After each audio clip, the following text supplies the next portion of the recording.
a new album per se. It's the deluxe to the deluxe, or an extension, if you will. We will now go track by track through Kylie Minogue's 17th studio album, Tension 2. Special shout out to our Patreon producers, Emily, George, Lily, Louie, and Juliet. You can also join them and also be producer at patreon.com/CCTVPops to come hang out with us and choose episode topics as well. That's right. And also, we are at 2,500 subscribers, which is really exciting. On YouTube? Yes. On YouTube, yes. So help us get to 3K. I mean, what's stopping you, honey lovers? Join us here at CCTV, the Non-Stop Pop Show. But yeah, let's hop right into this. We've talked about Kylie a couple times on our show. We've got dragged because we didn't like the Madonna video. We've had her music director for a lot of her tours, Steve Anderson, on our show. So he's a friend of the show. So we're kind of like Kylie Minogue, like, not experts, but like, we're almost there. What's supposed to be the expert? Oh, the fans are going to come for us now because we're far from experts for I know sure. we are. But it's a We joke. do need to. I would love to go through her like 80s albums though. Oof. Like go all the way back. Yeah. That needs to happen. Yes. Yeah, 4 decades, you know, it's nice to kind of have her still making music and killing it, because it's not that. That's my biggest fear is like they keep releasing music and you're like, baby, hang it up. Hang it up. But she doesn't have to, and she shouldn't. But yeah, so y'all, last week, well, by the time we were filming it, it's October 22nd, but last week was Tension 2 week. Excuse me. We had ticket sales a week prior, and then all of a sudden it's like album release party and album listening party and signings, and oh my gosh. So there was a SiriusXM listening party that I got tickets for. Chris went to see her at Clarkson show, and then he went to the signing, and then we both got invited, to the album release party where she danced with us. Oh, there it is. Hello, take a look. Hey. I have a signature too. I snuck a signature on my guest pass. Hang on. Let's go. Hang on. You can see it. I told her that I made a mistake of not knowing her for my whole life, and she goes, well, welcome. So it's like, I was like, thank you. Let's talk about your experience first because it happened first. Yeah. Well, first off, actually, before that, we both got tickets to the Tension tour. We're both seeing her at MSG. I'm also seeing her a couple other times, but yes, very, very excited for that. But yes. You won the opportunity to go to the SiriusXM listening party, which was the Wednesday before the release. Yes, which I was surprised about. It was great. So they had us go inside the SiriusXM studios, and we sat down at first. The interview was just one of those, like, we're watching like a studio audience while they're filming their episode. And then we got to go inside. They played some music by Kylie. And then she finally entered, and she played the first, 5 to 6 tracks, excluding Lights, Camera, Action. So it was from track 2 to about track 7. She played. And it was interesting because I was expecting her or the interviewer to kind of go a little bit more in depth with the tracks, but they didn't, not so much. She kind of gave little tidbits here and there that I'll talk about as we discuss the song. But it was so cool to see her up close because I got to know her a little bit more through you. American Idol, the video game, introduced me to Spinning Around. Can't Get You Out of My Head played at IKEA when I was a kid, and I was like, I like this song. But it was never like I knew who she was until you were like, let's watch something. So from 2020 to now, I've been like, oh, God, Kylie. Oh, yeah, Kylie. Oh, wow. And now that she's like really getting very North American, like, presence and like focus, it's more exciting because I'm like, I can actually be a part of it. And to actually see her, I was like, oh my God, she's so because I missed her at the freaking wine signing. Right. Got there late, whatever. I got there late, but it's nice to actually kind of experience all of her at once, because she's still making exactly, and she's still making music. So it's like, holy crap, what an honor. Same thing with the Girls Aloud thing. I was like, Chris, you're going to have a tour, right? You're like, nah, I don't think so. And then like years later, it happened. I'm like, finally, you saw me at the concert gagged. So that's what it's been like this whole week. I was screaming at the release party too. So, but yeah, how was Casey? How was the signing? How's it for you? Because I know it's a lot for you. So Kelly Clarkson's show, shout out to Jasmine, one of the producers who has been on our show as well, who kind of gave me a heads up a few months ago that Kylie was going to be on this show. So yeah, it was really, really fun. Their interview's super cute. One of the crew members spilled wine, Kylie wine, kind of everywhere, and it turned into a really funny moment. But, you know, they're two of my absolute favorites, so just to see them together is very, very cool. Then, yes, I somehow managed to get into that Rough Trade signing, which sold out in, like, literally a minute. Crazy, it was dude. absolutely crazy. But But yeah, it definitely went super quick. Like they were really shuffling people through. But while I was in line, I found out that I had won the opportunity to go to the album release party that night, and I texted you. Yes.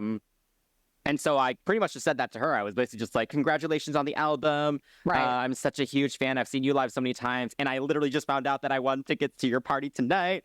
And she, you know, gave me a very like coy face. And then, it was like sent me off with like a see you tonight, which was cool.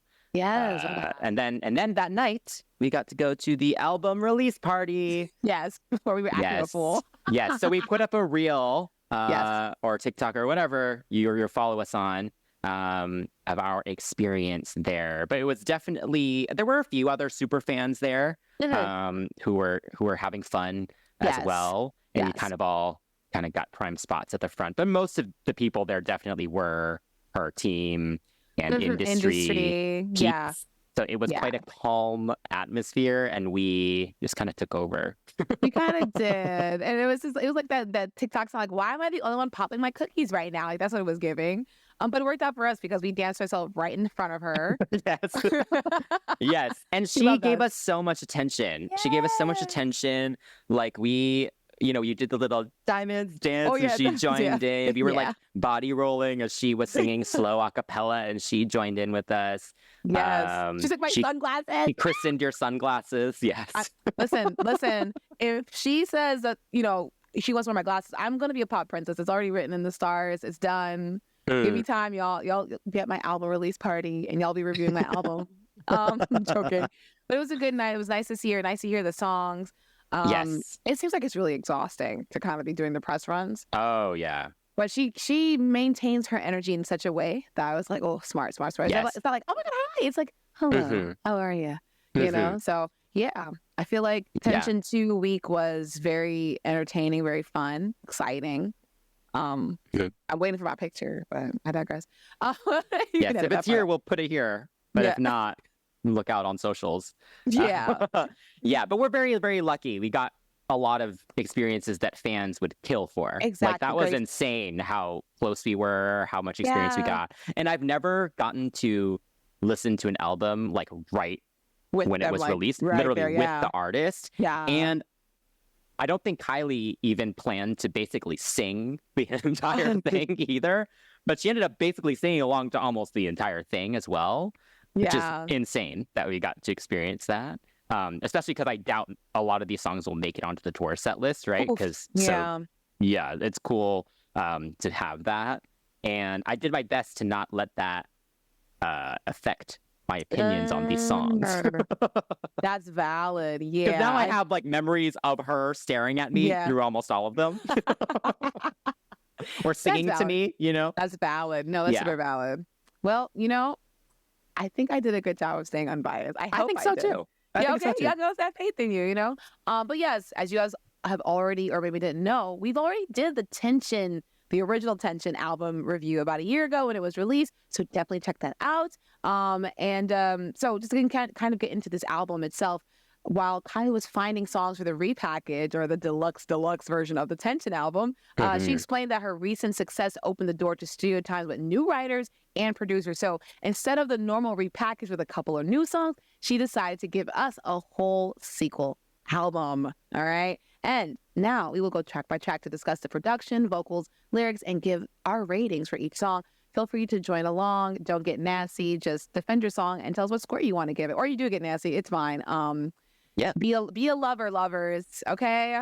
All right. So let's get into it. Tension 2. Starting with track 1, we have Lights, Camera, Action, which was done by Kylie Minogue, Ina Roldson, and Lewis Thompson. And this was released as the lead single from the album.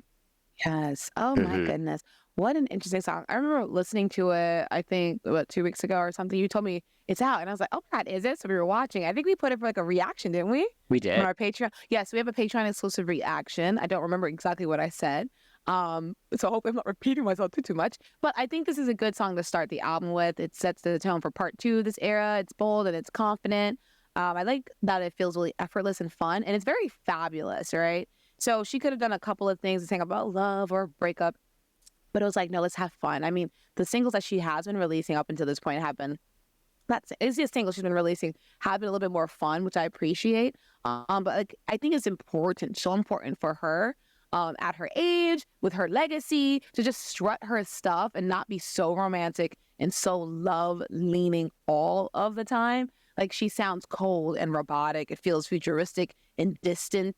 Like, relatability is not the goal here. But she says she's looking stunning in her Armors by Gaultier. That is so unrelatable. So unrelatable. But it's a badass line to have in a song, because it's like, I'm wearing something that no one else can afford. This is very, like, it's a custom made kind of thing. The glitz and glam of everything is great. And I think the lights, camera, action, that's it, is a great catchphrase. The song just feels like it was made for the runway. It feels like it's just fun. It takes her voice really high, and then the music kind of does like an interesting countdown. So it definitely has all the ebbs and flows that I would want in a pop song, and a runway song, and a dance song. Like, I want to teach and warm up to this. Like, there's so much you can do with it. But it's super simple as well. It's like something about it is minimalist, but also maximalist. It's like a nice combination of the both. I think the lyrics being so like, I'm rich, bitch. And then like the production kind of being like, not chill, but like kind of edgy, lack of a better word, but kind of cold and runway fashion. I'm like, interesting. I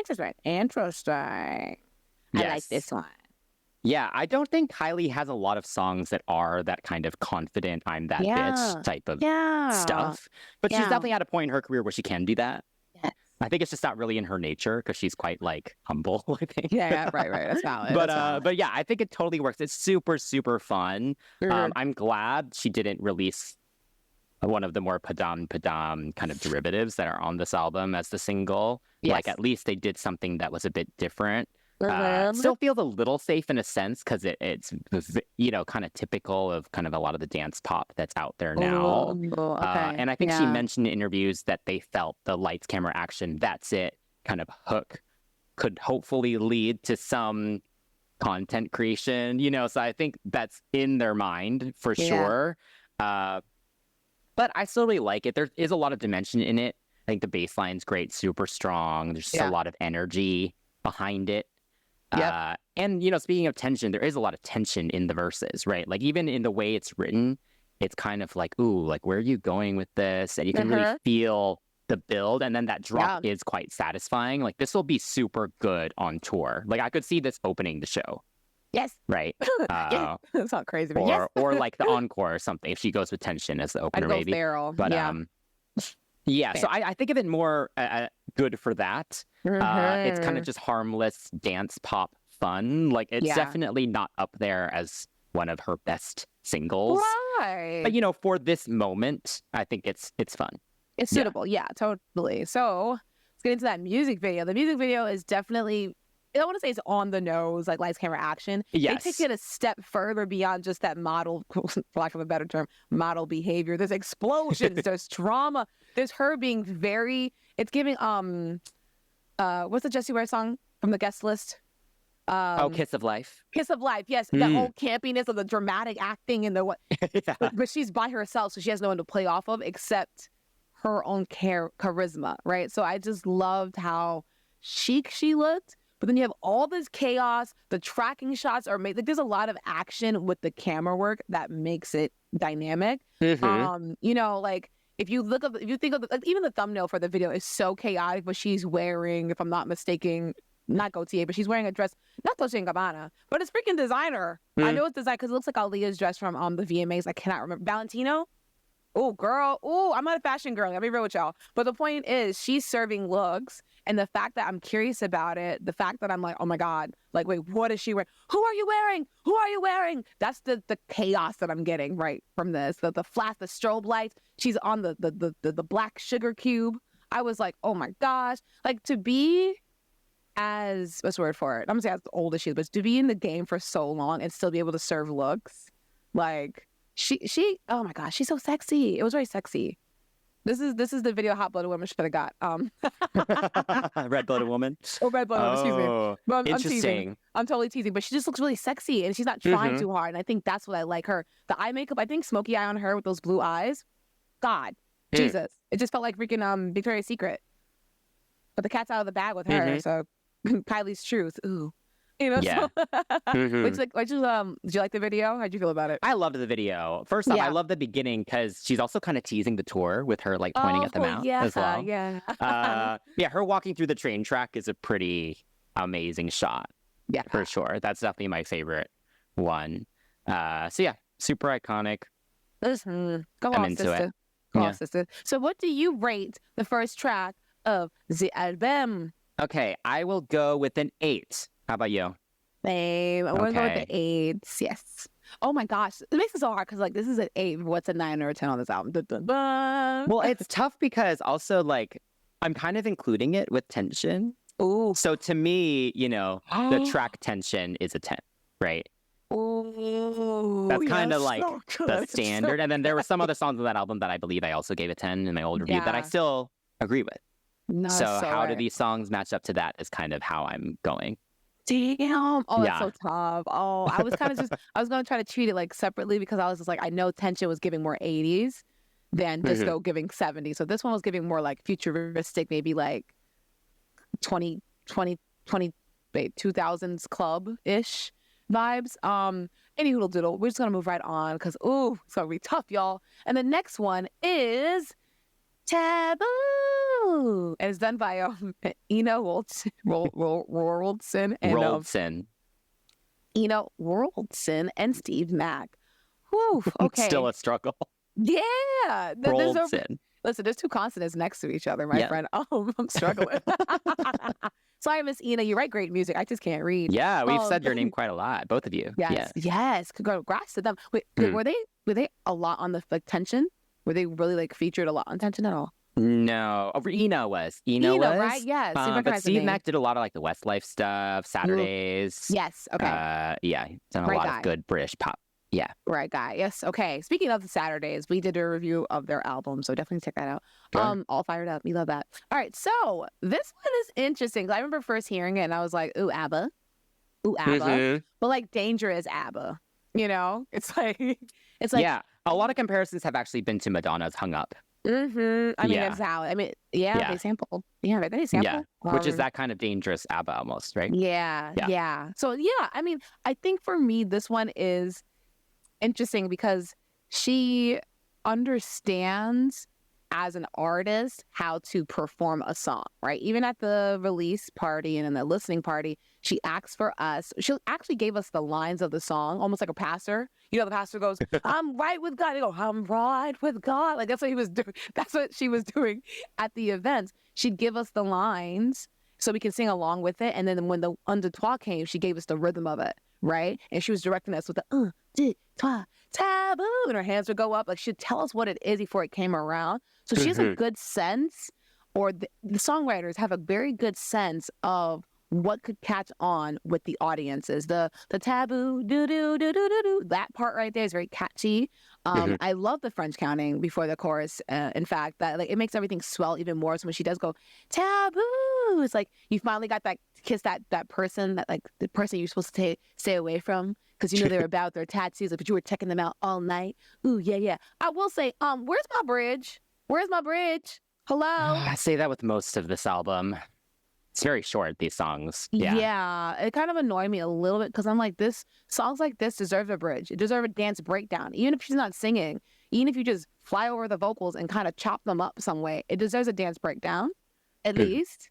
But I guess we'll just have to wait till the tour. But I mean, it just comes and it goes. So I was like, okay, all right. I don't hate you, but I just wish you had more, So it's okay. But the other parts that I highlighted were the ones that kind of like saved it from drowning for me. Not drowning, but maybe like getting pushed in the water. It's kind of just like at the edge for me. I'm like, girl, where's the rest of it? Not her fault. But, I kind of was like, I want more. I agree with that. Yeah, honestly, I could probably say for almost this entire album, there's like 1 or 2 songs that have at least an outro that's kind of like a bridge. They just didn't do the final chorus. But this one, doesn't have that at all. I enjoy the production of it. It has, like you said, the ABBA-esque string thing. There's the disco-y elements. And Kylie has been mentioning in a lot of her interviews that this album feels like she's in her Killing Eve kind of phase, like her like release, spy vixen kind of Yes. situation. And that makes sense with this song and a lot of them. So I kind of love that. I love that actually as a visual as well for the tour. Yeah. I would love that for her. She very deserves sly dangerous. and slick. Yeah. Yes. I think the hook is super fun, with the un, deux, trois. And it's all just very like siren-esque, which we say that a lot about her voice. I feel like a lot of people do. Yeah, but now she sounds like what a siren would sound like. Yes. She's leaning into this one's fun. She did tease as well at our listening party that she was like, okay, you guys are ready for the tour now. So I could see this making the set list potentially. Oh, yes. But yeah, it's super fun to sing along to. And of course, she does sound great. Like it's relaxed and it conveys kind of a seduction, but also like a nonchalantness as well. Yeah. Which really works with these lyrics. I think it's a good song. It's grown on me. I think it was one of those when I first heard it, I was kind of like, all right, this is okay. But it's one of the ones that I've kind of wanted to keep going back to. Same. When I first heard it, I was like, okay, cute. But then we heard it again, I was like, I was acting like a fool. So yeah, it's a grower, not a shower, I guess. All right, so for this one, because it doesn't have a bridge, it lost like 0.5 of a point. So I'll give it a 7.5. So I know it sounds harsh, guys, but I need more. I'll stick to an 8. I do like this one. Yeah. That's valid. Okay.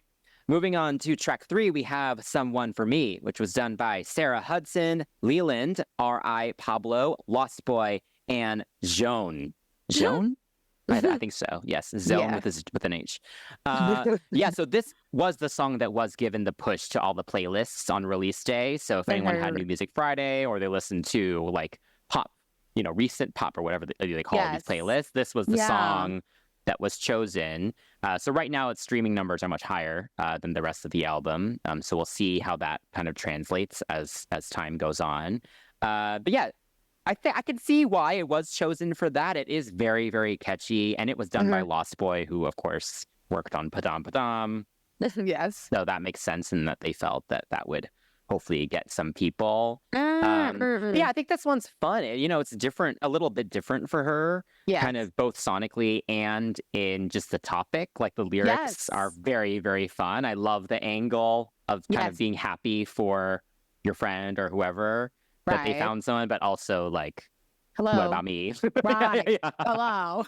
Like, have we ever asked each other that? I don't think you and I've ever asked, like, oh, do you know someone? No. Yeah, no. Yeah, no. But yeah, again, her vocal execution is so good. I mean, I maybe I should just say that now, and I don't have to say it for the rest of the album, because I mean, she's also been talking about, one of the talking points clearly from all these interviews is that she self-records, right? Oof, and now she has total full control of what takes she sends to the engineers and stuff. And it has really been amazing because you can hear the balance, and every single word, there's some intention behind how she's singing it, whether she's like melancholic or it's warm or it's icy or whatever. Yeah. You can hear all the nuance in that. Yeah. So that really does elevate the song, because I think if you had someone who was less skilled as a studio vocalist doing this song, it would sound a lot more dull, because the melody itself is like not that dynamic, No. But she really does the most that she can with it, like vocally. Yeah.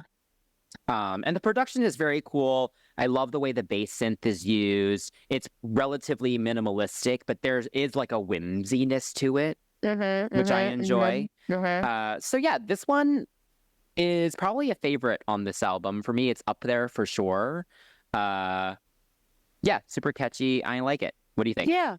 At the listening party, she mentioned that when she heard it, she's like, oh, I have to record this. And so when she heard the demo, she was like, this is good. I like this. Let's do this.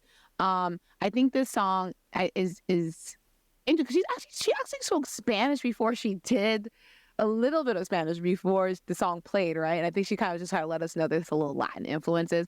So I think it's nice to have the house, the Latin influence. It makes it fun.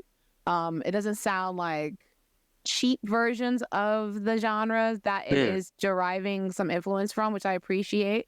But yeah, I think this probably is one of my favorites, I would say, on the album. And it sounds the most, I would say, like, not as cold, right? Everything else sounds very technological. Like, I downloaded this and, like, you know, Weird Science where they computed and made the perfect woman? Like, that's what a lot of the sounds on the album sound like, which isn't a bad thing because the Tension era is very digital and computerized and, like, vocoder moment. But this one, even though there was effects on the voice, like you said, her intonation is what shifts it from being like a sexy, sad robot looking for, you know, a downloadable character to fall in love with, and more like an actual woman being like, hey girl, listen, he's great. It's very sexy how he loves you, but do you have a brother? Does he have a brother, a cousin, an uncle? Like, I would take anybody that's relatively close to yours, but that's just not yours. And I love that because it's true. I mean, I haven't asked anyone that question in years, but I've thought like, damn, girl, this sheesh, where's mine? You know, it's like I think she also mentioned, she's like one of those like, hey God, it's me again. I see what you've done for others. Like, that's what this song does. And it's perfect for the time because a lot of people do make that joke when they see like those couples on Instagram where they're like, I see what you've done for other God. Yes. But yeah, I feel like the sentiment is good because it also makes her not seem super sleazy. Where she's like, I love that for you. Now, can we just copy and paste? That's all I need. I don't want anything else. I will say, I'm still wondering where the bridge was on this one. But I mean, this one is okay. It's more dancey. It's more like enjoyable. It kind of fits in with the theme of her being at the club and seeing everything happening. So it doesn't really need, I think it doesn't really need a bridge as much as some of the other songs may have needed. That's valid. You know what I'm saying? Yeah. This one's kind of like, we're at the club. I notice how good he treats you. And it's so much fun. You're kind of just dancing by yourself. You're just thinking about like, you know what? Last time I'm going to ask you, selfishly asking this last time, do you have someone for me? And I was like, perfect. Big dot. Yes. Period. And I loved it. And I was like, oh, okay. I'm not mad about the bridge not being here. Because there's so much going on in the production. Like, there's certain like little drops and the risers making little sounds. And I'm like, ooh, yeah, okay. I like this one. I don't, like you said, the melody is not that dynamic, but something about it is very charming. Also, I love the way the lyrics are written as well, where she kind of lists stuff in the verse. Like, I like that he does this. I like that he treats you like this. Yeah. And then the chorus then becomes more selfish and more vulnerable, right? Me. What about me? Literally, me. Love this one. You know, go off, girl. So for this one, okay, for me, this is my 9. I'm gonna give it my 9. Yeah. Nice. I'll go a little lower. I'll do an 8.5. Okay, valid. Yeah. All right, up next is Good As Gone. Sorry, guys, we keep saying it because we know the songs. But yeah, next is Good As Gone, and it's done by Caroline Island, Noonie Bao, Tom Barnes, Pete Kelleher, Ben Kahn, and TMS. All right. So this one, thoughts? This was an immediate standout for me, I think, on the very first listen of the album. Yeah. And it kind of has stayed that way for me. First off, lyrically, this is basically her Since You've Been Gone. It's like, I'm so much better now that you're not here. Right. But yeah, the production is good on this one. It's very much what's in right now. So it'll be interesting to see how this current style of dance pop production kind of goes. Like how whether it kind of stays timeless or not, or if it kind of dates itself in a few years. Valid. But I like it right now. Like the bass synth is super heavy. Then you get a balance of strings and these like electronic effects and sounds all through, and it's all very atmospheric. And what is kind of happening right now in dance, I do think there is always like this etherealness that's kind of in there. Yeah, so I like all of that. Just feels very on trend for sure. This one is one of the ones that has a proper outro, so it kind of acts like a bridge, so I'll take it. Right. And I think this is the longest song, not counting the collabs. So wild. I know it's like barely over 3 minutes. Freaking wild, bro. So wild. Yeah, I think this one's probably one of the more fun ones to sing along to, because melodically it just has a fun kind of wave to it. And Kylie also taught us a little dance routine as well for the Gone. So I think this one would be great on tour. Like, I think it's super, super fun. This is one of the most fun ones at that party. Oh, yeah, totally. And then vocally, again, just a ton of texture. She uses a lot of vocal fry at the end of each line for this one. And her mix also sounds super well developed on this one. So yeah, this one's definitely a highlight. It's one that I remembered kind of right from the beginning. Yeah. This one I remember just like being, especially at the listening party, I was like, finally, girl. Because she's so like, I love you and I blah, blah, which is fine. But this is very much GTFO and she needs this. She needs a GTFO out of my life kind of song. Because it's so many, you can still dance to it. You can still cry in the club, crying on the metro, but still be like, get out of my life. And I love that for her. This feels like a futuristic disco. It feels distant and cool, and I love it. Like the bass, I think is probably like one of the best parts for sure. And I love how the music falls away for the chorus. It just makes it feel really cold. Like you're on the phone, you're like, no, I'm done. Click, and they're like, oh yeah. So I love how that builds. The strings, like again, it just makes it feel like it's a disco song without sounding like disco guest list. You know what I'm saying? Like it's nice. I think this is the one where, for me, her vocals didn't sound as processed. And if there was some processing, I just heard it in the harmonies, like some little bit of effects on the harmonies. But yeah, this one feels like she was a little bit more like, solo vocal, not like doubled vocals with like effects on it. And I appreciate it because it makes it feel a little bit more real. Because what she's expressing is a real emotion, right? Being good at letting go. How many of us are in our era where she's like, I'm in my villain era? She kind of mentioned that a couple times. And it's true. She deserves to kind of be at this, like, I'm done with this, kind of thing. And then she kind of go through a breakup, like mid-tension release, like. I don't know what the timing of that was. Yeah. Okay. But yeah, for me, knowing a little bit of tidbit, like yes, girl, you tell him goodbye. I'm going to tell him goodbye. So I ain't got nobody to say goodbye to, but I love it. So yes, this one I like. This one's fun. This one's kind of bold. But yeah, I feel like maybe because she gave us a little choreography, I might be a little bit biased toward it. It's hard not to. She was literally like 2 feet away from us. Near us. Yeah. You're right, though. The outro definitely does help give an elevation for it. So I'll give it an 8.5. I would say 8.5. Okay, yeah. I will do the 9 for this one. That's hysterical. That's switching. Okay, next up is Kiss Bang Bang, which was done by Kylie Minogue, Alna, Boy Matthews, Nev Applebaum, and German. Yeah. What do you think of this? This one is, okay, so if I were to describe this one, it'd be like a slight sequel for Taboo. Like, I like to have songs on, I'm always like, if there's something on the album, right? I don't want it to be so far removed where it's like a standalone on the album. Like, how I get. If you guys watch our reviews before, I feel like if you're going to have like a song that's like, oh, baby, you're so dangerous. You're so hot to touch. I like to have a matching song, And this one kind of feels like this. It's like a build up, and the story and the verses are really nice. It's really nice, excuse me. I feel like it makes me think of like how you meet someone at a club, right? You've been eyeballing them. They've been looking at you. You're like, I know you're looking, but I'm looking too, right? They've been giving you looks, but then you go to the bathroom or something. You step outside for air. You see them again. You get back to the dance floor and you start dancing and stuff like that. And you make out. Either you make out in the hall or you make out outside. Either way, you're making out somewhere. I think my favorite thing is the breathy delivery. The kiss, babe. Hey, I feel like there's no other way she could have done it because any other way would just sound really freaking crazy, like kiss, bang, bang. Because I heard when she. Because when she mentioned the title of the song, I was like, ooh, is this the Western song we're going to get? Are we going to get back to the golden era? Is this what we're getting? No, it was just Cold Killer, kissing Kate Barlow. And I don't mind the processing on this at all.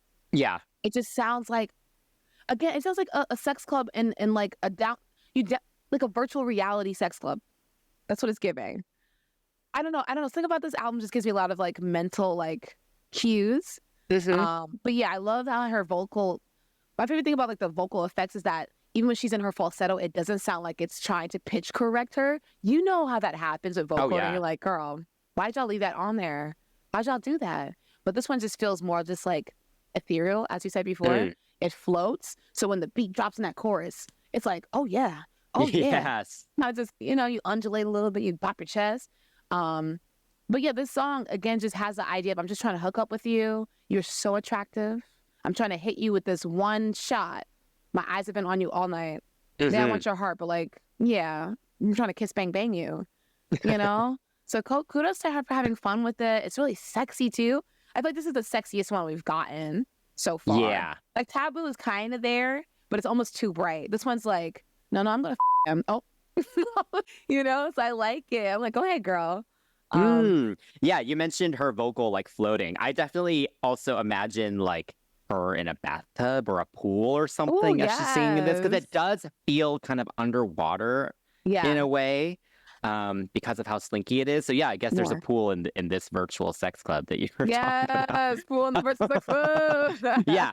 Anyway, I think she said, with this album, a lot of new writers and stuff came along that wanted to work with her. So honestly, if Padam Padam was your main kind of inspiration and kind of the brief that you were given, this makes sense as like not really a derivative, because it has a different energy to it. But definitely, if you like Padam Padam, you'll probably like this one too. Oh, yes. Okay. And you could probably mash them up. Maybe quite easily. Like that's you can what I hear. It's like a more energetic Padam Padam, I guess. That's what I hear. Yeah. Oh my God. But yeah, it's fun. There's definitely like a creepiness to it, which kind of goes along with the spy vixen thing, because it is like a I like you kind of thing, and I put my target on you, and you're it. But then also it's like, does the other person actually feel the same way? I don't know. Oof. Yeah, it's valid. It could just be one way at this point. But yeah, it's super, super fun, super catchy. I will admit this was one that I didn't think that much of when I first heard it. Yeah, okay. But after watching Kylie sing it in front of me, it did make it grow a lot more. And now listening to it, like, again, these past few days, I do enjoy it. So yeah, my rating has gone up on this one. So I now have it as an 8. Oh, valid. Okay, I kept mine like a solid 8. I feel it feels good. Yeah. But yeah, moving right along to a song that was, we made some tour choreography for. So if you guys see it, see some handography, Chris and I did that. And it's Diamonds. And this was done by Kylie Minogue, Jesse St. John, Jennifer Deckenville, and Vaughn Oliver. I tried with her name. Whoosh. Yeah. Okay. Yes. So this one is interesting for me because when I heard it, I was like, Disco, is that you? How'd you get here, girl? You're almost 4 years too late, dear. You're almost 4 years too late. You almost missed us. I think for me, the repeated vowel sounds throughout the verses is what really made me kind of like think, oh, the sing back ability is very high. The pre-hook is entertaining because it's got the built-in call and response where it's like, diamonds, diamonds, dun, dun, dun, dun, dun, dun, dun, dun, dun, diamonds. So it's built in there. We got sucked into her little spell. We did. Ourselves. Yes. Twice for me, because at the listening part, she did the same thing. I was in there, like flicking my hands like a doofus, But yeah. I think for me, what really I like the most are the harmonies in the song, because it helps out with the cold way the vocals are mixed. So when you have these harmonies kind of adding a little bit more of warmth, for lack of a better word, warmth and a fullness. Because with all this processing, it makes her sound really icy cold and like kind of tinny at points. So you have the diamonds with the diamonds. It has a reverb on it. It sounds more full. It feels like you're with a group of people yelling diamonds in the freaking karaoke hall, which is great. I love that the freaking bridge finally exists in this song. The hot pressure did make me think of Bad Romance, though. I'm not gonna hold you. Totally. I was like, I have that written down too. Yeah. Okay. Let's take it away. Yeah. I was like, because I'm a freak bitch, baby. I was like, is that coming? I swear to God, if Steve does not do that. Mr. Steve, hi. Please. Oh, that'd be an interesting mashup, yeah. Get it cleared. Come on. But yes, on to you. What did you think about our not Bad Romance moment? Yeah, well, this one makes me think of something more from like the Fever or X eras. Okay. Like there's kind of a more 2000s vibe to it, because it is also a bit brighter than some of the other stuff we've heard so far on this one, so it is refreshing. Like it does stand out in a good way, I think, on this album. Valid. Yeah, again, this was another one at the beginning when I first heard this album. I was kind of like not really sure about it, because just the hook feels a little simple. Da da da da, diamonds, diamonds. Like that's literally simple. The entire hook chorus. As simple as that. But it is very catchy. And again, we had a lot of fun. Yeah. with the song at the party. Yeah. And I could definitely see her doing like a super campy performance of this on tour, because obviously the diamond imagery is just so prevalent across the entire era, right? Yes. So it'll be interesting if she adds this one in, but she seemed to have a lot of fun doing this one, like with the rap and everything. Oh, yeah. So I could definitely see it. But I think on the album, like in comparison to the other songs, this isn't my favorite, you know, like it's like okay. Like it would never be a single. Like I think it's fun, but I would choose other songs over it, you know? That's valid. That's valid. I gave it a 7 because it's okay. It's just okay. Yeah, I'll go 7.5. Moving on to Hello. We have Ina Roldson, Nev Applebaum, John Morgan, and Will Lansley. All right. This was so funny to me. Because this is where she said, like, you know, I feel like I'm in my... let me not do the accents. I'm terrible at it. But she was like, I feel like I'm in my villain era. Yes. She was like, yeah. And I was like, yes, Baddie Kylie. At the listening part, I was being a fool. I was like, Baddie Kylie, love a baddie. So I was like, yeah. Did you hear that? And I don't know if she heard her, but some of the fans were like, yeah. I'm like, yeah. It's a little creepy, this song, but not like terribly creepy. It reminds me of like Megan, but like a sexy Megan, where she's like, hello, I am at your door. I know you're awake. And you're just like, oh, girl, hang on, wait. But then it gets sexy and it's like, I'm the reason why you're awake. I'm the why you're awake. So it gets a little sexy. It hits like the hooded like creeper out the window. And there's like, yeah, but I know I'm the reason though, right? And you're like, oh yeah, you scared me for a second, babe. I thought you were a killer. So that's the kind of like vibe I'm getting from this one. Yeah, I think again, it just sounds like a pleasure bot just coming to your house. It's very just digital and artificial sounding, but it's not a bad thing. It just makes you envision a certain kind of visual, and that's good. You want to make people think or dance or feel something, and this one made me think about that. I'm not sure how I feel. Like I don't know if I feel sexy listening to this. It makes me think like. Okay, it's a little creepy, but it's also fun creepy. It's like, you know, I'm the eyebrow raise that you just did. Like Kylie does a lot as well. Eyebrow raise. So it just feels a little cheeky. Again, it just feels conceptual more than it does like this is gonna change your life. You know? The second verse with the percussion switch up was great. I think after a while, you listen to these songs and they pulse, and you're like, okay. You might get lucky if you're at an event and the DJ knows how to mix certain musics together, and it's good. But the song already does it. It's a little Jersey Club moment in the second verse without being too corny. And I like the percussion there. You know, it breaks up the monotony of the pulsating beats. It makes you kind of want to hit a different rhythm with your body. So this one's fun. Just creepy, but I'm not mad at this one. I want to see this one performed. I want to see this one dance. I want to see what they come up with if they decide to use this one. She seemed excited about it because she was like doing all the creepy little movements too. So yeah, I mean, this one is cute in concept. It didn't change my life, but it's definitely cute in concept. Yeah. Yes. Yeah, this one's definitely the padam derivative for sure. It's very, very similar kind of in every way, just in terms of like the structure of it and the feel of it. Obviously lyrically it's different, and I do like the lyrics of it. I think that's probably my favorite aspect of the song for sure.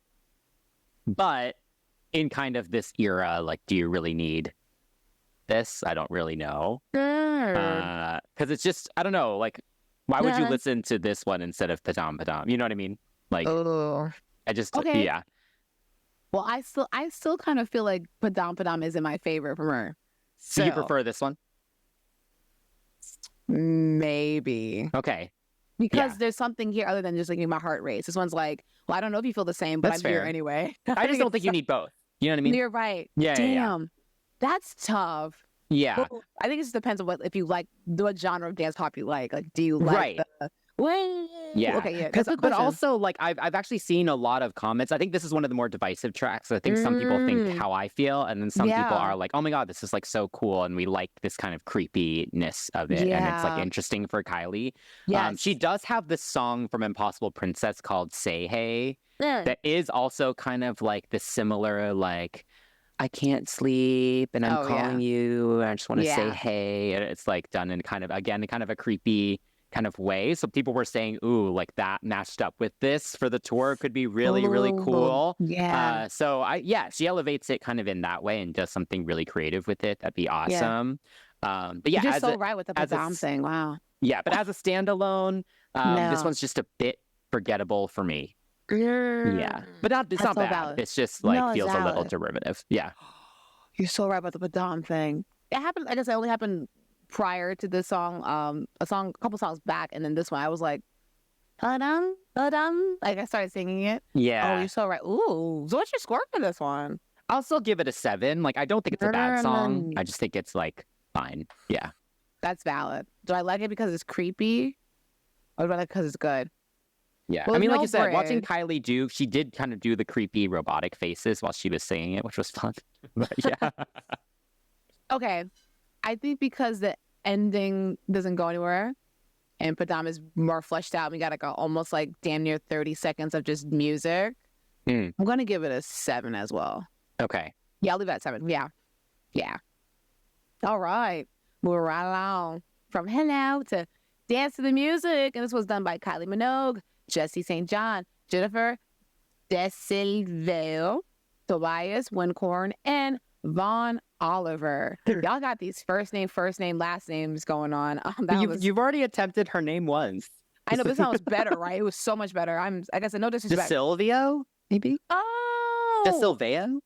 I feel like you have more sense than I do. Go off. That was right. I think that's a really cool, just the way it's spelled is cool, at least. Yeah. Anyway. Yes. Yeah. Honestly, I'm proud of it because we're like one of the only shows that actually do shout out the songwriters. We've been doing it since like the beginning. So sorry for saying your name wrong, Boopy.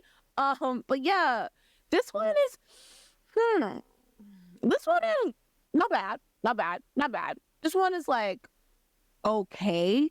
It's okay. Like if you think about disco, guest list, what was happening with Infinite Disco and the whole tension era, let's use those past 4 kind of like sounds that we're used to. It kind of dims in comparison to what we've heard. Okay, it's not a bad song. The quality is good.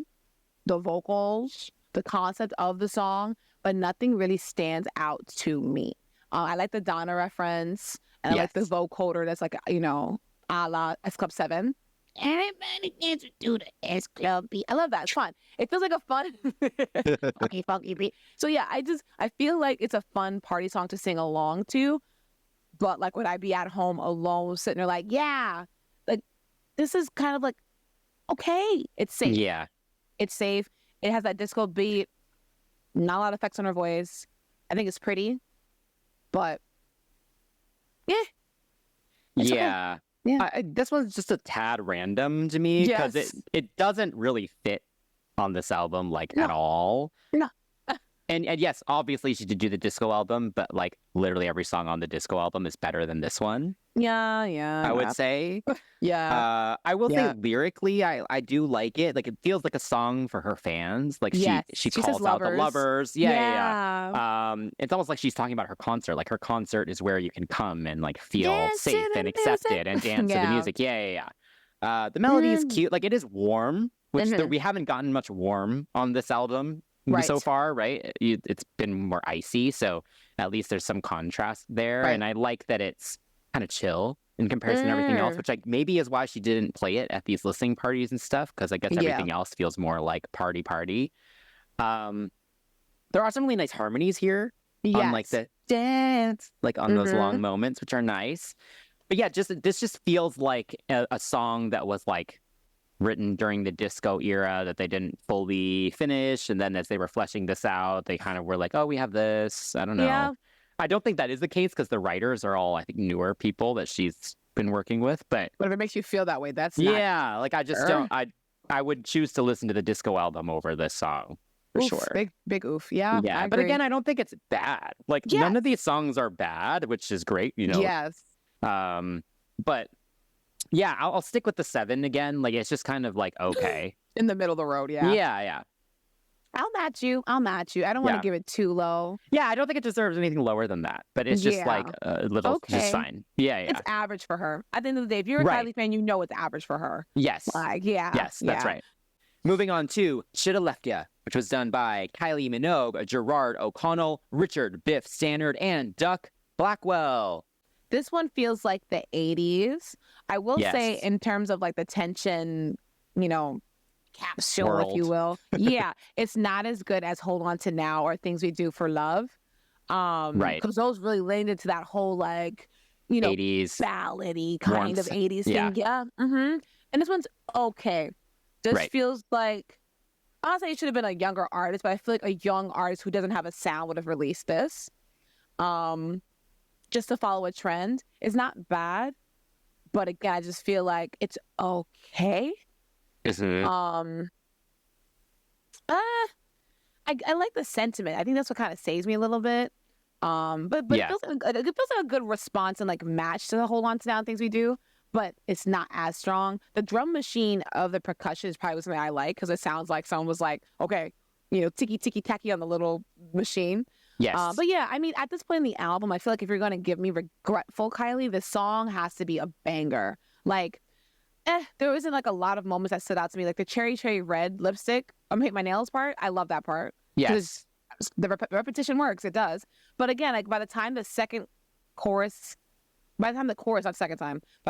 came around, I was like, this should have been left on the cutting room floor. Like this one should have been left. Yeah. And, yeah. It's okay. It's okay. Yeah, I pretty much feel the same way. I mean, it does make sense with the kind of more 80s kind of thing that Tension 1 had, I guess. Yeah. Because I think we did say, like, at the time, like, it felt like there were two concepts going on with Tension, the first Tension. And so now with this, you could kind of almost rearrange the whole thing so you have, like, an 80s-esque album, and then you have, like, this, like, dance pop, like, Icy Villain stuff. Icy Villain. Yeah, totally. So I get it, but I agree with you. The song itself, it's just like okay. There is a bit of countryness to it. So you mentioned Golden before. Yeah. Like now you have that guitar in there that just it's distorted and stuff, but it's still there. So then it kind of throws it back a little bit to kind of her older stuff, and I think melodically it's nice. But I also don't love the effect that's on her voice this time around. Yeah. Because again, she sounds like she's kind of singing into water, but it's just a bit muddy. Like it doesn't really, I don't know, it takes away from, I think, the emotion a little bit of the lyrics. Yeah. And also, Biff, we know you can write a good bridge. Yeah. This song is far too short. Like, I wonder if it was actually, it's just like part of the brief for this album was like, these songs can all be short, like Padam was. I don't know. Yeah, I'm gonna be honest. I don't tend to remember this one on the album. Like, I don't think I can even sing the verse back to you at this point. And that's literally all I've been listening to for the past like 4 days, like nonstop. Right. So yeah. Again, though, it's not bad. It's just kind of like okay. In the scope of what we're talking about, it could be better. Right. So yeah, I'm gonna stick again to a 7. I'm gonna go to 6.5 because it's not even as good as like dance. Like dance music, I can kind of get through. This one, I was like, Jesus save me. Fair. So very fair. Yeah. Sorry. Yeah. Not because it's Kylie, but because it's just it was written well. Sorry. Yeah. All right. Moving right along to Edge of Saturday Night with the Blessed Madonna, who I ignorantly thought was Madonna, who just changed her name. Like, how like Snoop Lion. Yeah, I made a mistake. I didn't realize who it was. I was like, oh my gosh. If Madonna and Kylie ever do a duet, like, the internet will be crazy. That'd be amazing. I doubt they can ever do it because they know that the song would have to be like literally one of the best songs ever written. Or it can be like this one because it was written by Blessed Madonna, Ray, Jin, Kylie, Dance System, and Pat Alvarez. And I have to say, like, literally, I heard this and I was like, oh yeah. Okay. This is fun. I love that 11:59 Edge of a Saturday Night line. Like, oh my gosh. Yes. Oh, so good. Like this kind of song could have gone one of two ways, right? Underwhelming or good. Like, can you imagine if Madonna was on it? It would be fine as well if she was on it. She'd be like, they're both of them are on a good song. For me, this is a really good song. It's like 80s, it's big, and then it kind of goes into different kind of decades, and it goes into house music, and it's like the production is so crisp. It's so delicious. It just reminded me, like the whole essence of the song reminded me of how we were behaving at that album release party. I mean, it's like Chris and I were acting buck wild, but we weren't acting buck wild. We were just dancing the whole You're just time. having fun, unlike some of those other people. Oh my goodness. But we were dancing the whole time. We were popping our cookies the whole time. And this song from beginning to end makes you want to body roll and pump your body and pump your hands and shake your head and close your eyes and just get lost in the music. And that's the idea. You want to release the tension. And this song is like the catharsis, which she also mentions in the song. I think the switch up at the end of the second verse with like the rappery-ish part, it could have been a bridge. I'm not mad that it's not. Yeah. It makes you feel a little bit more like, ooh, earworm, what's that? Hang on, not earworm. Like, ooh, caught my ear. You know, I think the beat breakdown after the second chorus is more aggressive than the first one. So it thickens that tension. And I like this one. If you couldn't tell, I'm super excited about it. I'm getting hot talking about it right now. But I'm a little warm, very serious to me. But yeah, I feel like this one was fun. And it's nice that she was working with someone like brand new. And then Ray wrote some of them. That's probably why the lyrics are actually really good too, because Ray wrote some of them, because she's such a good lyricist. Well, annoyingly, so she actually did the demo, and I think there was a plan to actually make it a duet with Kylie and Ray. But I think with Ray's current kind of release schedule and stuff, it didn't make sense for her to release a duet. So my heart breaks. Oh my God, what a waste. But I mean, for you to take words like catharsis and certain things like 11:59 and Edge of Saturday Night, and I'm pretty sure they all had a hand in it. But Ray's wordplay, even if it's like a large word, like Mariah Carey using nonchalant or like, so what did she say in the Heartbreaker? She used a big freaking SAT words. Yeah. Relinquish my love. You have to be a good songwriter to make it fit within the melody and make it sound good. And I feel like they did a good job. Everyone involved. Bone apple teeth. Yes. How do you feel about this one? Yeah, I really like this one. I was actually really mad that the DJ did not play this at the album release party. Like, instead, we got My Oh My like 3 times. Oh my God. Which we'll get to that song. But this song is so good. Yeah. It's so, so good. It does have some really classic house elements, but it feels super fresh. I think because of the way that kind of typical house piano is built in with this like really grungy kind of like bass beat and stuff. It's very, very cool. And it does take you on a ride with like the sudden rap moment, and then it suddenly just switches right back into the chorus. Like, it's so, so good. I also love the way the breaths are incorporated throughout. Oh, yeah. Kylie has quite an iconic breath. Like, she uses her breath quite a lot in a lot of songs. So it was nice to kind of hear this in a new way as well. And the way the chorus is produced, like, it feels like a chant. Like, it feels like it's something that everyone can kind of sing along to. I would love for this to be on the tour. She has included it like in the latest, like the past few gigs that she's been doing. Right. Okay, that's good. So yeah, this one definitely feels like the right progression from Tension, like the song Tension. Ooh, yeah. Yeah, like I think the two of them pair really well together. It's slightly more experimental, but still accessible and catchy. So yeah, this is definitely a highlight on this album for sure. What do you think of the visual? The visual is so indie sleaze, but like she's not indie, so it's like I think the Blessed Madonna you could count as indie, maybe. Okay, yeah, we'll say it's giving indie chic sleaze or indie sleaze chic. Yes. Because you have this high class, like this upper echelon artist that is Kylie partying with the plebs. Not even trying to be funny, but she just legit is playing tennis with her bodyguards. It doesn't get more plebeian than that. It's hysterical, but it's not. But she's not being nasty. It's kind of just her being like, well, I want to go play at 4:00 in the morning. Okay, but you can't go alone. Okay, bring Bob and Todd. I don't care. Let's just go. And it's so fun. Like the whole like going through the party, going through the club. She's wearing the same clothes that she went out in the whole time. It's funny, but not like haha funny. It's funny like that happened to me. It's chill. This is relatable. The way it's filmed, there's like VCR moments. There's like cell phone kind of footage. It's fun. It's easygoing. It adds to the atmosphere of the music. Like I remember listening to this and I heard like Funky Lips, Funky Town. No, Lips. Funky Town. Excuse me. And I was like, oh, are they gonna do like a little 80s visual? No, this is very much like 2000s, like Kesha, hot mess. Yes. Kind of sexy, Just Dance, that early like 2010s sleaze pop stuff, and it makes it feel a lot more cooler. Like the song's already cool. But then the video feels cool because it looks like she's legit just having the time of her life. It's like, why was I not invited to this party? And that's very hard to do sometimes. Sometimes parties look very contrived. And this one just looked like you had the poolside where people are freaking boring as hell. You have the party club where a bunch of people are dancing. So it has a good balance of like, not all the time is it going to be like wow, we're having a party. Sometimes people are just standing there being like cool. And some people are standing there being like us. Yeah.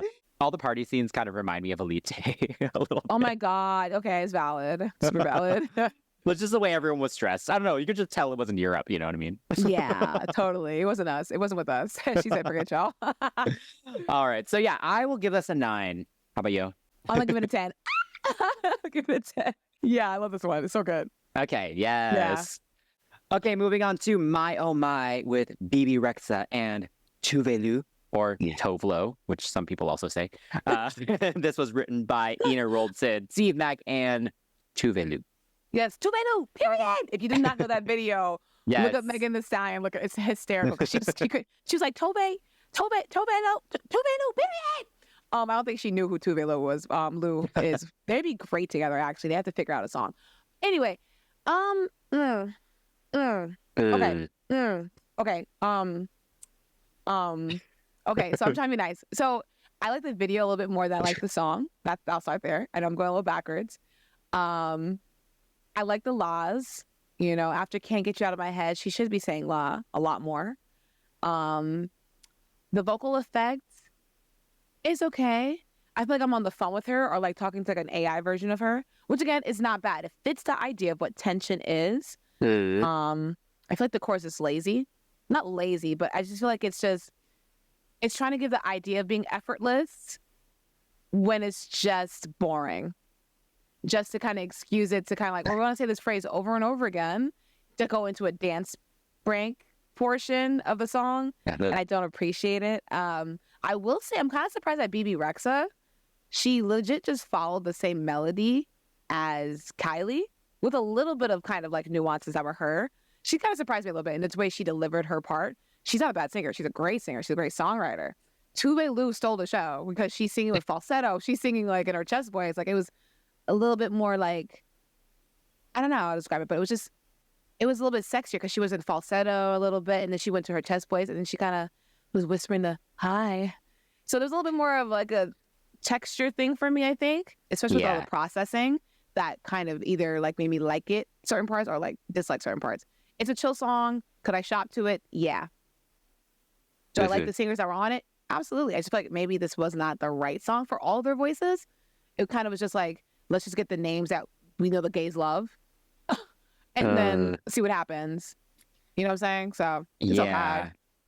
Yeah, this one does not do it for me. Like even when it first came out, I was like, yeah. Yeah, I think the lyrics are fun. You know, the little references to their astrological signs, the high moments are fun. But I actually just find the chorus very annoying. Yeah. That melody is annoying. Like it's that. I get it. It's like supposed to be like kind of like chill and like monotone and like. It sounds like a gnat. Kind of. Yeah, it's just whiny. Yeah, it's whiny.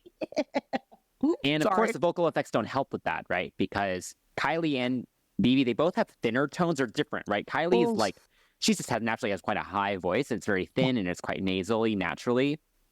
Bebe has more of like a rasp to it. Yeah. But it's still quite thin. So then when you put this effect on it, it sounds even more whiny. It's buzzy. It's too buzzy. Bebe does have some ad-libs in there that sound pretty good. Yes. But yeah, I agree. Tuvalu, her verse is definitely the best part of the song. I think obviously she wrote the song too. Right. So I think it maybe just fits her voice better, but she does have a thicker tone that can kind of stand up to that type of processing a bit more, where you don't completely lose all the textures and stuff that you were talking about. Yeah. Yeah. So yeah, this is just not for me. I tried. I will say I did try. When the music video came out, like I thought the music video was great. Yeah. Even when they sang it live, with the Hyde Park. Yes, they sounded good. Why? Because there's no effects on their freaking mics. It sounded so much better live, and extra backing vocals as well. Like Kylie's background singers added some harmonies and stuff, or at least they were bumped up a bit, which made it less whiny. So it was like there's potential in it, and like again, Bebe can sing, which is why like in the Hyde Park I would prefer to watch it because she belch. Yes. You know, you can hear it. Yeah. Too. So, it's okay. They look cute in the video. They're embodying the goddesses as they should. because hello, Yeah. Aphrodite's right there. Yeah, I will say Bebe kind of was done dirty, I think, with her scene. I don't know, like the her other two walking through got the to like dance. pose on the stuff, but then Bebe And had she's running they're like, you through. need to get they're like, you need to get from this side of the room to that side of the room, or you only have 8, like 4 8 counts to do it. And she's like running and Yes. just like twirling with her hair, and then she like makes it to the wall. Like, Oh my right God, at the- yes, I hate was that like, for her. She's oh, wow. gorgeous. She deserves better. Y'all stop playing Bebe. Stop playing my girl. Come on. Yeah, anyway, I will give this a 5. How about you? Ooh, Sorry, I really don't jeez. like this song. I really don't like it. He said, "Tell me no, period." I was so mad that they kept playing at that release party. You know what? We got Edge of Saturday Night at the listening party. I will say that. So You did? yeah. But you're dang. right. He did kept playing this, and I was like, "What?" I'm like, "Did he play the same mix over and over again?" Yes, No, he just kept did. playing it. Yep. Oh shoot! You know what? You said 6.5. I said a 5. I sound like with Jennifer Coolidge. Oh yeah. Okay, so I'm gonna match you with that 5. Yeah, I'll give it a 5. Yeah, it wasn't good. No, yeah, it wasn't good. Honestly, for all 3 of them, it's not their best work. Let's be real here. They all have better. They all have better separately. Way better. Yeah. Yes, let's just pretend this one never happened. Yeah. Ooh, allow. Okay, moving on to something that I'm glad happened was Midnight Ride with Orville, Peck, and Diplo. And it was done by Marcy, Orville, Peck, Kylie Minogue, Chris Stracy, Diplo, and Picard brothers. So this one is interesting because going back to what I said about Golden, she's no stranger to the country sound, and country is kind of starting to weave its way back into the mainstream of pop, which is exciting because I used to like country before, about 8 years ago. Anywho, Orville is probably the best guy to get in terms of the gays knowing who he is, him being gay himself and just being country singer. So it's fun to have him. Also, in terms of what they sound like together, I like it because you have Golden Kylie meets Tension Kylie, right? So you have this Orville, deep, grounded voice alongside Kylie's higher, breathy one. And it's like, ooh, hang on. He makes the song kind of sound a little bit more romantic, right? Because his vocal tone is so like inviting and deep and like, I want you to stay here. And hers is kind of flitty and floaty and like, this is for one night. And I love that kind of juxtaposition. I think vocally, I love the way it sounds. The production is not bad. It's not bad. It leans a little bit more toward the country and doesn't really go into that dance thing the way I want it to, the way I know Diplo could do. It was okay. I mean, it was like a subtle kind of flirtation with both genres. I feel like it could have been done a little more cleverly. Then again, I'm not a producer, so I'm gonna keep my mouth shut on that. But still, I love the spoken bridge part because that's interesting because you have all these like, talking and it's very conversational and, it's just nice and very classic to do that. And you have the BGVs going, oh yeah, I'm singing, I'm Kylie. And I like it. It feels spooky. It feels sexy. There's nothing scarier than meeting someone at a gas station late at night, but then actually realize how hot he is. It's like, oh my God, you scared me for a second, Pookie. Like that's what it was giving. It was like, I was pumping gas, but I want you to pump me now, So yeah, I don't hate the song. I thought this one, there's room for like improvement in terms of like what they could have done in terms of like the production, but I don't hate it.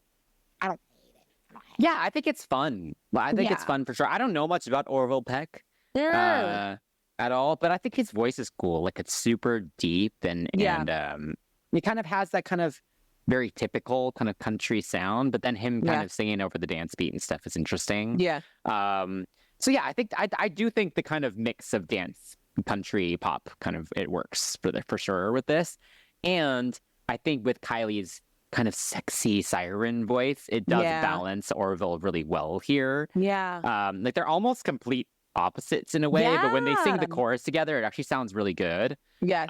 And yeah, that talkie bridge is so funny, super campy. And I love the vixen calls, the siren calls through it. Very, very funny. But yeah, it definitely has a very fleshed out structure, right? Ooh, finally. I think this is the longest song on the album. Yes. And you can feel that. Like it does feel kind of like it takes you through the full ride. It takes you away. Yes. So yeah, I think it's fun. It's different. Yes. It's a little different. I enjoy it for what it is. It's not my favorite of her like different collaborations and stuff, but I think it's fun. Yeah, that's valid. I think they kind of were like more of like, you ever seen like those line dances that happen at the cowboy, like those cowboy clubs? That's what this would kind of fit for, I feel like, because it took more of disco and not like an EDM approach. Yes. Even though disco is EDM. Okay, point is, but you get what I'm saying, like the generic EDM kind of sound. So yeah, sure. I mean, I think I'm going to give it an 8. I like it a little bit more than Diamonds, and I kind of like the whole thing that they have going on here. So yeah, I'll give it an 8. Yeah. Okay. Yeah. Yes, 7.5 for me. Yeah. The final song on the album is Dance Alone with Sia. And this was done by Sia, Jesse Shatkin, and Jim East Stack. Originally for Sia's album, more so. Yeah. This song is... when this was another one that also, when it came out, was like such a letdown.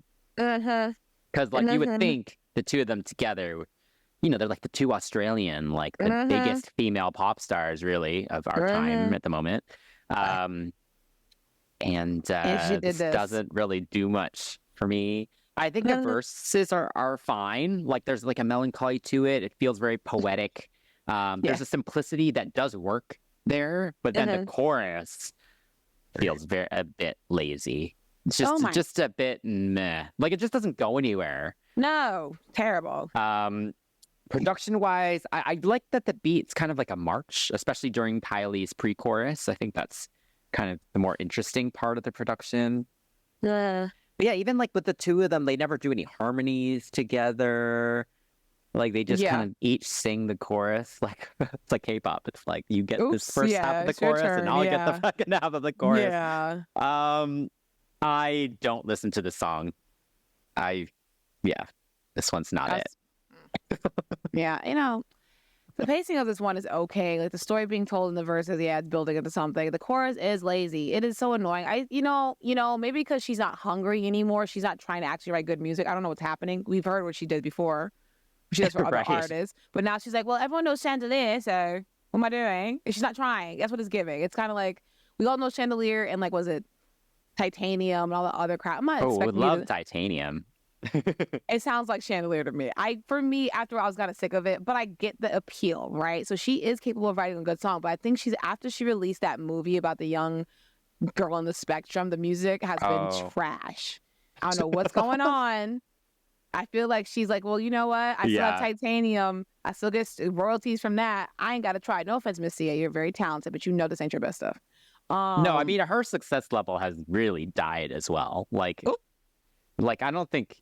Like, her streaming numbers just looking right now, like, not even close, right? To kind of her prime in like the mid 2010s.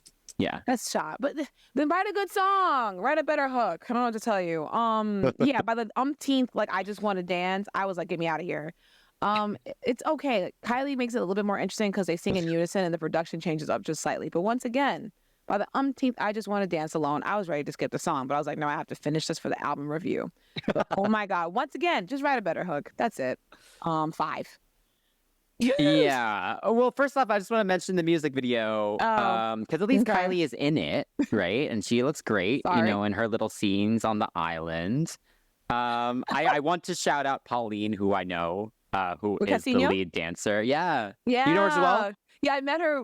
We were volunteering for like she's great. Oh my gosh, she's so good, and she's a lead dancer in the studio. So she should be. Needed to shout her out because she kills it. Yeah, it's Pauline. She danced with Lisa at the she danced with Lisa for the longest time now in Doja, but Lisa most recently at the VS fashion show last week. Did you watch her? I did not. No. They all ate it up, first of all, but nice. Yeah. Anyway, needed to shout that out. Yes. But yeah. Anyway, you're giving it a 5? Yeah, I'm still at a 5, yeah. Okay, I'll give it a 6. I think it's at least better than My Oh My. I don't, like that one I actively would skip. I think if this one came on, I would at least let it play. But it's not on any of the playlists, so that will likely not happen. But that is such a valid. See, you always put things in perspective. I'm going to keep my score, but that makes sense why you said that. Okay. Okay. I do want to know, because I know some people will say this, the vinyl version does have a different track listing. So the collabs are more spread out. So the album actually opens with My Oh My. Yeah. And then it still ends with Dance Alone, but but Edge of Saturday Night and Midnight Rider in the middle. And people have said that sequencing feels better, actually, because the way it is on the digital, like the 4 collabs just kind of feel like they were just tacked on at the end. Yeah. A-holes. So yeah, I wanted to just shout that out. But anyway, we have finished the track by track review. Yes. Yeah. So we're moving on to our cut or keep section. Okay, so I think it's pretty obvious I would cut My Oh My. Oh shoot! Not even a question. Crazy. Not even a question. I think if we don't count the collabs, because they're like pseudo bonus tracks, like kind of. If we don't count the collabs, I'd probably cut Hello. Oh, okay. Even though I think it actually has a place on this album, but just thinking of it in the full era, I would probably cut that, or maybe Shoulda Left Ya. But no, you can't take all of them. No, I'm just like the ones I'm considering. Yeah, no, that's why, because I was thinking about either Hello or Should Have Left You, but I think Should Have Left You. I said it should have been left on the cutting room floor, so that was the way I was like, yeah, I'm already. That's fair. I mean, it's the one kind of slower, more sentimental moment on here, so I think it like has its place. But yeah, I know what you mean. Yeah, but that's why I was also choosing between the two. Yeah. Dang it, y'all, write a better hook, y'all. Come on now. It's always like great. Oh gosh. Okay, and then the favorite. What would you keep? I'm definitely. It's so obvious. I feel like I'm probably gonna just keep Someone for Me. I love that one so much. It's so good. Nice. I think it's Kylie's favorite as well. She shouted it out a few times, and it was the push, as we said. I don't know if it's an actual single. We'll see. I'd be cool if it gets a visual or something. But anyway, yeah. I mean, mine's pretty obvious too. I would go Good As Gone. I think it's super fun. Yeah, and I would pick that one if they need one more single from this album. So. Yeah. That was valid for you. Yeah, absolutely. Yeah. Okay. Overall thoughts. The original Tension is good. It's strong. I feel like it has more clear influences in the 80s genre, which is why we have kind of like the ballad moments and things like that. In comparison to the deluxe, we had like those extra tracks, and the comparison to what we're listening now with Tension 2. Tension 2 feels like it was definitely meant for the club, for sure. It feels a lot more cold and digital, and it makes sense like the kind of like two sides of a Gemini. She's using the zodiac sign for Gemini for 2 and the Roman numeral, essentially, if you want to kind of count that as well. But yeah, I mean, it makes sense for her to go from this like love-struck romantic kind of version of herself to kind of going into this, I'm just trying to get nasty with you. I don't know if you like me or not, but I'm gonna let you know that I like you, or like, hello, I'm at your door, or like camera action. That's it. That's all that's on me. Are the lights in the camera. I'm giving you action. So I feel like this one is good-ish. And I only say that because obviously this is not like, showing any kind of like musical growth as much as it is letting her kind of spread her wings and have fun. So I appreciate this. There are some songs I'm like, why is this on here? But I mean, if you have enough songs to make another album, why the heck not? But it's going to be kind of one of those like funky little, like, oop, wait, hang on. It's not like a technical album that we want to consider like part of her discography, but it is, it's kind of like one of those like weird like push and pull moments. I think I would say do I like Tension, the original, more? Mayhaps. I feel like I may like it a little bit more. But this one was fun. I like just say like, I mean, it feels on trend without her trying to sound like, she doesn't sound nondescript. I'll say that. Yeah. So yeah, it sounds trendy, but like at least it sounds like it's a Kylie song. Yes, I agree with that. Yeah. What about you? I think this album is fine. Like it has some good songs on it. I think it does it's all kind of a bit front loaded. For sure. Yeah. Like those first 5 or 6 tracks I think are all super strong, and then it kind of I don't know, dies a little bit there for me. Yeah. And I will say, like, yeah, definitely, I don't think of it as a standalone project at all. It does kind of feel like a collection of just extra songs. Just like, it is just like a glorified deluxe, which I'm not mad at all. Like, very happy to have more music. And like I said earlier, Padam Padam was kind of a bit of an outlier on the Tension album. Yeah. Like there wasn't much else that kind of fit the same energy. Like maybe Green Light, like, I don't know. Some of the others had a little bit of that, but most of it was the like 80s kind of warmer, brighter stuff that you were just talking about. So then adding kind of more of this kind of villain esque stuff to just the whole project makes sense, right? So I think this whole era does feel more fleshed out now, which is great, especially with the tour coming up as well. Like, I'm very grateful that she has like 20 plus songs to choose from. Like, it's going to be crazy to see kind of how they do this set list, because obviously she has to balance like 80 singles or whatever. And she always tends to throw in like a random deep cut from a couple albums ago too, you know, like she'll throw in some stuff and maybe a cover or two. So yeah, just exciting that this whole world is like so fleshed out. Yeah, it feels like it's completed now. It's like nothing else to say about tension and the tension feeling in the era. Exactly. Yeah, and of course, very thankful for this whole project, because we have both had like these crazy opportunities to kind of be a part of this whole promotional schedule as well. So even though some of these songs are like, I do think the Tension album had more highs. Like, I don't think any of these songs are as good as the Things We Do for Love and Tension and Hold On to Now. But you know, they're still really good and fun. And now I have memories of Kylie like singing almost the entire album like right at me. You know, so getting mad at that makes a difference. Yeah, for sure. So final score what, 7? Probably a 7.5. I think if I average this all out, it probably ends up as that. That's valid. Oh no, it's not as good as Tension, like I said. And definitely not good as Disco. Disco was phenomenal. But yeah, shoot, I'll just match you because I don't want to give it too low. Because I feel like 7's like too middle of the road, because there are some highlights on here. Yes, that make sense. Yeah, I think what drags it down are some of the collabs. That's yeah. Damn. Okay, well.